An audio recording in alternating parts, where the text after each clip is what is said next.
I'm Murray Carter. Welcome to Carter Cutlery's High Performance Tips. Terry, we follow a weekly routine of arms and chest for Monday, and we do back and biceps on Wednesday, and we do legs on Friday. What kind of routine is that called? Well, what we've done, Murray, is we break it up into what we call push-pull legs. And old school, and some trainers even today, try to work the entire body in a single workout. Can't be done.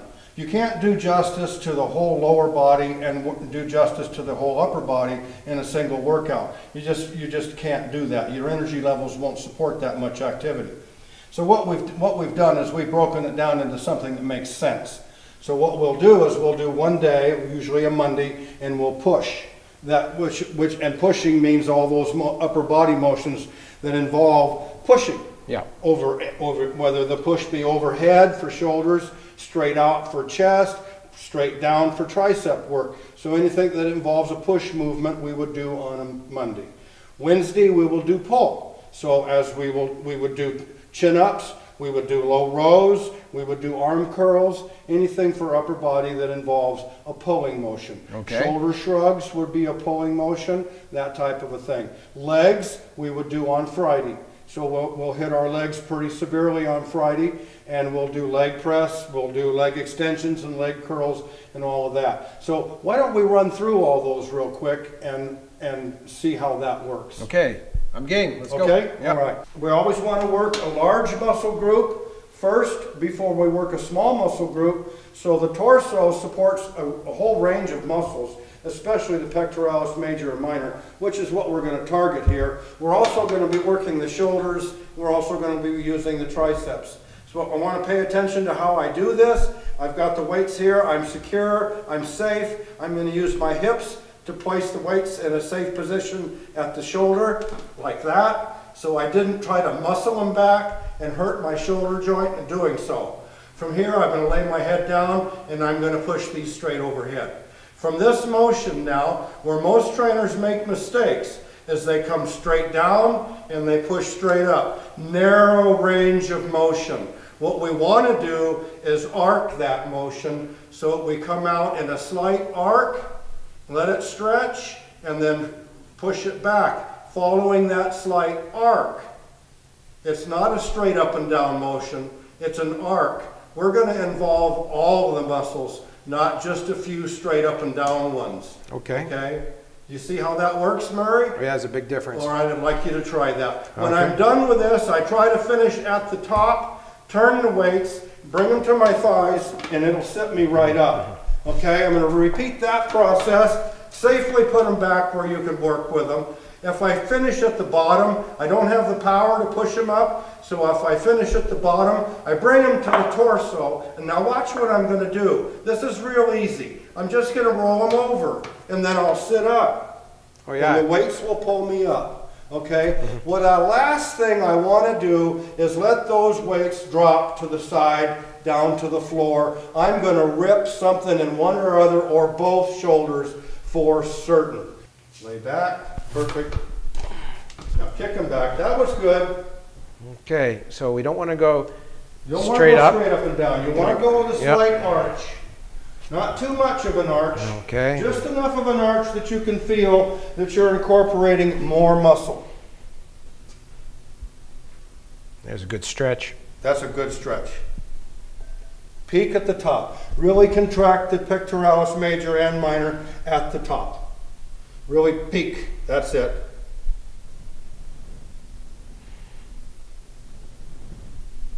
Now, if you do one straight up and down, you'll see the difference. Oh yeah, Much easy. This is much better for you. The results are what we're after, and we always check our ego at the door. It's not how much weight we move; it's how we move the weight. Yeah, I feel the difference now. To finish up, Straight down. like this. Sit yourself right up. That's perfect. Okay, man. now if we couldn't lift the weight again, we just drop them down here. Yep, roll them over. Roll them over. Oh yeah, that's a lot easier. It's a lot easier. Don't drop them on the floor. It'll rip your shoulders out. You see the young kids come up to the club and they'll do that. and they'll lay over to one side. Man, that's putting so much pressure on those shoulder joints, and they're so vulnerable. One real quick tip I'd like to toss into this real quickly. The rotator cuff muscles. Okay, you've got the supraspinatus, the infraspinatus, the subscapularis, and the teres minor. They comprise the 4 muscles that comprise the rotator cuff. How many times have you heard somebody say, I've injured my rotator cuff? Well, they were probably being stupid. Being stupid would have been to try to lay that weight down on the floor. Our rotator cuff muscles were designed to rotate the arm so that a primary mover can take the load. They were not designed to take the load.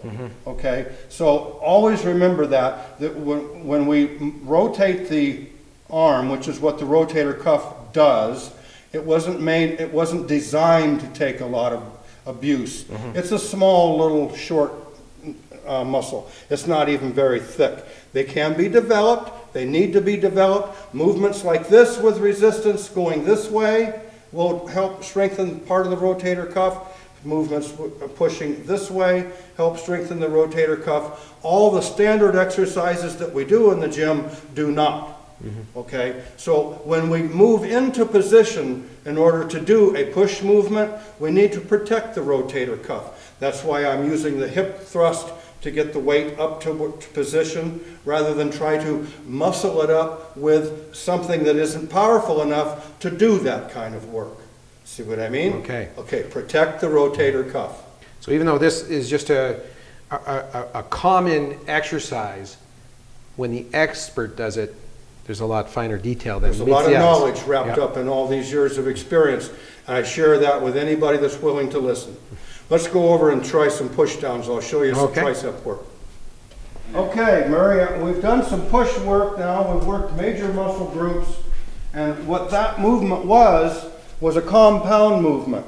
That means that more than one muscle group was involved. Our shoulders, our chest, our triceps, that makes that particular motion what we call a compound movement. We're going to do some more isolated movements now, and we're going to work just the back of the arm, the tricep. Okay, typically in all gyms you'll see a pulley system like this, and you'll have a push down pulley, and what we want to do is bring those elbows in tight to the body. Put your thumbs on the top. Don't take it around the grip. Around the thumb grip on this bar. Put your thumb over the top. We're pushing it, we're not squeezing it. Okay, we're going to push it down, and we want the wrists to be up at the bottom, not rolled over. So I'm not going to roll my wrists over like this. I'm just going to push this thing down. Okay, I want the thumb on the top always because I'm going to use the thumb to push with. Okay, that's important because that's going to stimulate more of the tricep than if I do with my thumb under. So that is typically the motion that most people use for a tricep isolation movement. Now, Murray, step in there and try that. I want one foot slightly ahead of the other. I don't want them together. That's fine. Okay, bring those elbows tight to the body. That's perfect. And straight to the floor. That's perfect, Murray. You'll feel that now in the back of your arm. That's where you're supposed to feel it. We're isolating, we're targeting that part of the body on purpose. We've done our compound work. Generally, we'll do 2 or 3 exercises of compound work. We would do those lying dumbbell presses, we do inclines, we do bench presses. There's a lot of different things we can do. Okay, now stop with that. I got a question for you, Terry. Okay. When I'm doing this, where should my mind be? Should I be Should I be humming a rock and roll song in my head, or what should I be doing? Okay, that's something that I'll talk to you in length about as soon as we're done with what we're going to go to next. Okay. Okay, go ahead and let that back up. Now, I want you to feel the difference. This is the rope. This flexes. This allows us to turn the wrists at the bottom. So on this exercise, we're going to get more range of motion into this rather than just a fixed position and working a portion of the tricep. They call it a tricep because it has 3 heads. Okay? We want to work them all, not just one. If we are on a fixed motion, we're probably only working one and maybe part of another. We want to work all 3 heads of the tricep. So that requires a rotation in the wrist and elbow in order to get all 3 heads of that tricep to work. Okay. So we want to hold the rope, not the knot. Okay? Don't hold the knot. Hold the rope. Bring the elbows down, lock them at the sides. The elbow should be pointing straight to the floor. 1 foot slightly ahead in front of the other. I want to keep my chin tucked down, and I want to push down until my elbows start to go past the L shape of the arm, and then I want to begin to rotate that palm towards the floor and pull this rope apart. So if I'm not holding it, I want to go through that motion with you, Murray. If I'm not holding it, the rope, and I'm going to go through the motion, I push until I'm past the L shape, and then I start to rotate and spread, and then I'm going to like pull the rope apart. Okay. Okay. That is going to incorporate the whole back of the arm. So the way I tell my trainers is you want to push down and pull out, in and up, down and out, in and up. That's the motion. And if you do a few of these and compare it to the fixed position that we just did, you will see a vast difference in the way the back of your arm feels. Okay. Bring yourself right in, take a half step forward. That's it. Pull it apart. Perfect. With that position now and the luxury of movement, you're allowing your tricep to be influenced by that movement, and you're working all 3 heads. Oh yeah, I can really feel it. You can really feel the difference. Really focus in on that muscle.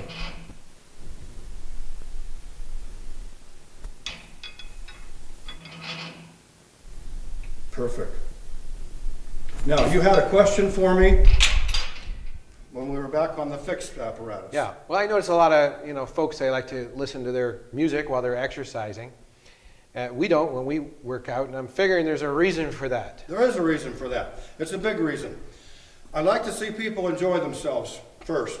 If they like to enjoy their music while they're at the gym, that's great. If they're really serious trainers, they won't have any music going because their brain's going to be working. Mm-hmm. What we call a mind-to-muscle connection is exactly that. It's an electrical charge that goes from the muscle back to the brain, or from the brain to the muscle. It's a highway of information. It's feeding and absorbing information during your actual physical training. With an exercise like the one we just did, where we're going to push down and pull apart, and then bring it back in, and then come back to the beginning, that requires a great deal of mental effort to concentrate on just this muscle doing that work. Okay? And in order for me to make that connection, the distraction of music, unless I have trained myself to do or conversation with some friend. Most people can generally block out background noise unless it's something that's unusual. But the mind to muscle connection is very, very important, and it's very, very hard to learn. One of my trainers, whom you interviewed here the other day, Colin Muller, he's just now learning that, and he's been with me for 5 years. So once you have the ability to actually make that connection, you can forget about all of this part of the arm. You can forget about everything else that's happening throughout the body and tune into that one muscle, and it will do all the work and receive all the mental responses, and obviously benefit a great deal more from what work you are doing.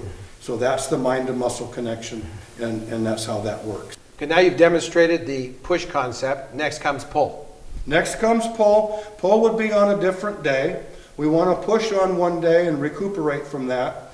And now that you've mentioned that, Mary, it brings to mind, I need to explain to you and to the audience that what we're trying to do is, if we're going to address this as a bodybuilding tip, We want to work the body enough on that particular push day so that we would have more than just these 2 exercises that we demonstrated. We'd have a great deal more. I don't suggest more than 4 to 5 sets of compound movements, and I don't suggest more than 4 to 5 complementary isolation movements for a body part. That would be more than enough to give you enough stimulation to either create growth or to maintain tone and conditioning, whatever your goal may be. Growth is going to be diet dependent, and that opens up into a whole different can of worms there. In order to stimulate the body well enough so that it's going to either do one of those responses, either be toned and conditioned or stimulate growth, as in a young bodybuilder coming up, what you want to do is make that muscle work hard enough that it's going to need 6 days to recover before you work it again. And you'll see a lot of people come to the gym and they'll work, like we were talking earlier, work their whole body in 1 day. You can't do that. You can't do justice. If you want to work a body and you're going to stimulate it enough to make it actually grow, then you need to really nail it. And I mean nail it. So that means an effort that is going to require you to go all the way to failure and maybe a little bit beyond that. So it's a real challenge. It's a heck of an effort. You got to get a little bit out of most people's comfort zone, even when exercising, to nail it. Yeah, if you wanted to be comfortable, stay at home. The couch is real comfortable, but if you come to the gym, be prepared for a real hard workout. Well, if we come to Terry's gym, we're going to get a really hard workout. Yeah, that's it. And that's a Cutlery high performance tip.